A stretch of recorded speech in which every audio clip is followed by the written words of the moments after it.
تا حالا شده وسط یه سریال ایرانی پاشی بری سراغ گوشیت یا حس کنی داری وقتت رو هدر میدی و لذتی نمیبری؟ شاید پیش خودت بگی واقعاً چی شده؟ چرا اینقدر همه چیز داره سطحی میشه؟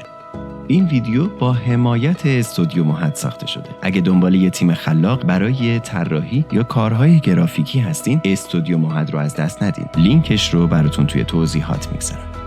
توی این ویدیو میخوایم همین سوال رو با هم باز کنیم، نه فقط برای غر زدن، بلکه میخوایم بفهمیم ریشه این افت کیفیت کجاست. آیا فقط تولید کننده ها مشکل دارن یا ممیزی و محدودیت ها مقصرن، یا ما مخاطب ها هم بی تقصیر نیستیم؟ بیایید با هم یک سری نمونه رو بررسی کنیم. یه نگاهی بندازیم به چند تا از سریال های این روزها و نقد هایی که بهشون میشه. برای مثال اول میتونیم بریم سراغ سریال تاسیان. روایت سریال خیلی بی منطق و ضعیفه. داستان پردازیش سردرگمه و انگار فقط تلاش شده پرچالش باشه و درام بسازه، ولی در عمل قصه‌ای داریم که سر و ته نداره و ضعف ساختاری و بی ربطی های داستانش به شدت تو ذوق میزنه. برای مثال دوم میتونیم سریال وحشی رو بررسی کنیم. بازیگر اصلی هنوز توی نقش سریال قبلیش یعنی زخم کاری مونده. عملاً داریم مالک زخم کاری رو توی وحشی میبینیم که این باعث شده شخصیت پردازی سطحی و تکراری داشته باشیم. علاوه بر این موضوع، بازی‌ها هماهنگ نیستن و داستان گمراه کننده است. روایت بسیار ضعیفه و اینها برمیگرده به ضعف کارگردانی.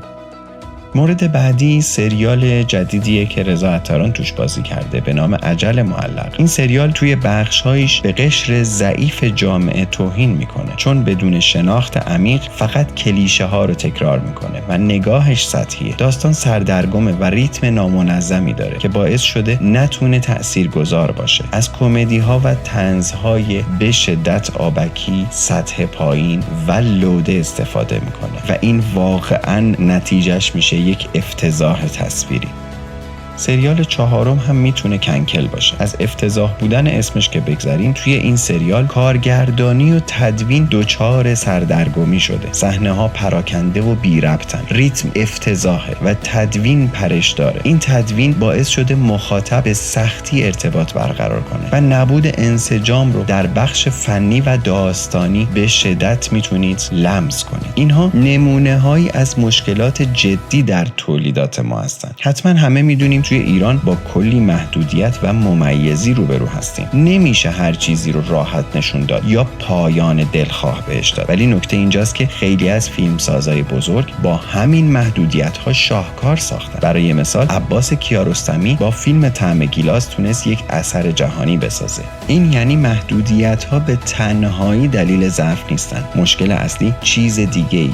خیلی وقتا عجله، کمکاری و نبود دقت توی ساخت باعث افت کیفیت میشه. بازار پرتقاضا و فشار پلتفرم‌ها باعث شده پروژه‌ها بدون تحقیق و پرداخت کافی ساخته بشن. این یعنی داستان ناقص، شخصیت‌های سطحی و بازی‌های اغراق شده. برای نمونه اجل معلق داستانش اونقدر ناقص و بدون انسجامه که شخصیت‌ها رشد نمی‌کنن و ریتم سریال بسیار افتضاحه. خب حالا نقش مخاطب و حمایت از کیفیت رو هم باید بررسی بکنیم. اینجا یه نکته خیلی مهم وجود داره. حمایت از آثار ضعیف فقط به معنی خریدن یا دیدن نیست. وقتی یک سریال یا فیلم ضعیف دیده میشه، حتی اگر به صورت رایگان یا ناخواسته، به تولید کننده ها این پیام داده میشه که این نوع آثار مخاطب داره و میتونن ادامه پیدا کنن. پس حتی بی‌توجهی ما یا تماشای بی‌دقت هم یعنی حمایت، چون بازدید و آمار بالا باعث میشه سرمایه‌گذارها به تولید آثار مشابه ترغیب بشن. پس لازمه با آگاهی بیشتری انتخاب کنیم. این یعنی وقتی یک اثر بی‌کیفیت می‌بینیم، به جای سکوت یا گذشتن نقد کنیم، در موردش صحبت کنیم و از آثاری که ارزش